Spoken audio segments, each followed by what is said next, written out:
大家好，歡迎收睇呢一節嘅 Daily News， 我係 Janice 陳貝兒。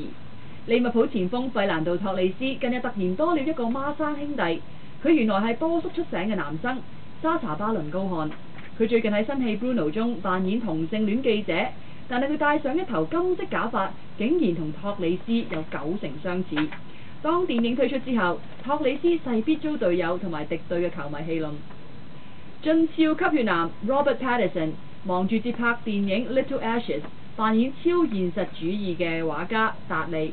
年輕嘅時代，而且亦都喺電影當中同同性戀人摸黑裸泳，激情嬉鬧時嘅一個猛然熱吻，堪稱係羅拔入行以嚟最大嘅尺度。另外，本港開埠以嚟首個推動攣直共融為己任嘅多元性向文化節目，香港電台嘅自己人，本月6日正式步進3週年。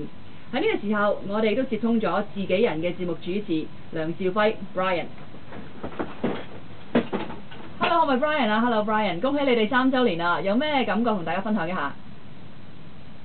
唔該阿貝兒。OK， 不經不覺已經係3週年啦。咁其實咧最原先咧，我接受呢個挑戰咧，主持呢個自己人嘅時候咧，諗住3個月貨仔啦，就其實已經會拜拜㗎啦。咁但係不經不覺咧，3年就已經過去啦。正所謂人生有幾多個3年啦。咁所以咧，我就僅代表啦自己人嘅台前幕後，即係3個。就再一次多謝各位聽眾咁多年以嚟嘅支持啦，亦都要僅代表自己人咧，就多謝咁多年以嚟咧每一位出現喺節目裡面嘅嘉賓，佢哋嘅勇氣同埋豁達，就包括今個星期嘅陳貝兒啦。